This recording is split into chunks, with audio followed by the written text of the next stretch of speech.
quickly cut across to Amit Bharadwaj, who's right there at the spot. Amit, of course, this is the need of the hour. Those buildings, since they're developing cracks, need to be demolished. People need to be evacuated. But of course, it's built out of hard-earned money, sweat and blood of those people who have been living there for decades. Clearly, the emotion is heightened and very visible as well. And but we see a bunch of them protesting. They don't seem to have faith in the government when it comes to compensating this demolition drive or compensating for their homes, their businesses. They're worried that once this act is over, some of them haven't even been given a notice by the government that their building is going to be demolished. So, slight confusion there. Tell us more.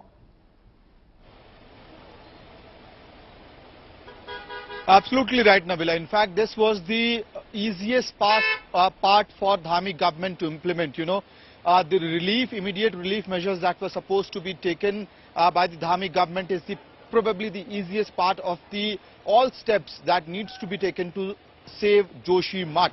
But what is happening right now is that distrust among the local of Joshimath, the affected families, is increasing with every passing day. They are saying that yesterday when the SDRF forces and the Uttarakhand police had taken over the two hotels which is located a few meters away from here, Hotel Mallari and Mount View, the authorities had taken charge of these two hotels. They wanted to begin the demolition activity, and these property owners told us that they were not provided with any notices. And they also said that what about compensation? And even today in the morning, there were several meetings which were conducted between the property owners as well as the senior officials of the Uttarakhand government.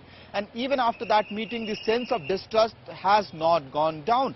The reason is that these property owners are saying that we have not been clearly told as to what is the compensation plan of the Dhami government as well as how we will be resettled or rehabilitated. And that is why anger is pouring on the streets of Joshimath. Women are sitting on protest at that spot, at that very spot since last evening. And in fact, many of those people who are on dharna at the Mallari Hotel, their houses have been completely ravaged. It's a devastated scene that you see in Singhar area of Joshimath, and half of the family is on protest, the other half is handling the affairs of, taking care of the belongings, shifting them to safer locations, and then handling the family in one room relief camp, one of the rooms which has been provided to them in the relief camp. So the big challenge for the Dhami government is now to win back the trust of the locals of Joshimath, and after that the bigger challenge awaits the central government as well as the state government, that is related to how to save this spiritual town of Joshimath. Back to you. All right, as we see, many of those locals there are out and are protesting. Those are the visuals that are slightly upsetting, because at one point many of them were willing to evacuate because it's their life also at risk. And it's a temple town. You have people with great faith there who've been living for years. So they're willing to move, but they're not going without adequate compensation given to them. And this is something that the administration, the government itself, the Dhami government should have anticipated. By now rolled out the compensation process. So at least the families there are slightly convinced with this entire demolition drive. Right, Nabila. In fact, what happens in situations like this, disasters and crisis is nothing new to Uttarakhand. People have experienced that many times in the past. So normally what happens in scenes like this, ex gratia amount is first announced, and after that evaluation of property is done, and post that compensations are provided to the people of the affected areas. But those protocols have not been followed here. Probably the Dhami government did not realize that things could snowball in this direction. In fact, Nabila, the danger is looming large in Joshimath also because of the changing weather conditions.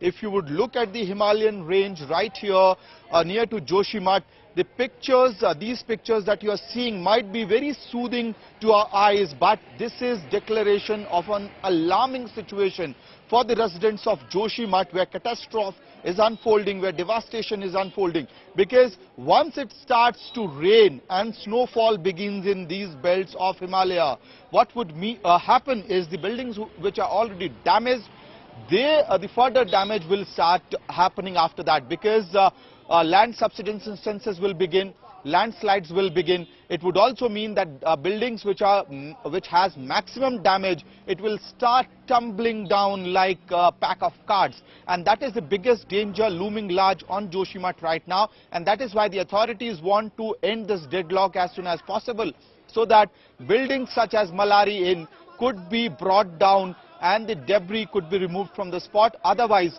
more danger can unfold in the spiritual town of Joshimath.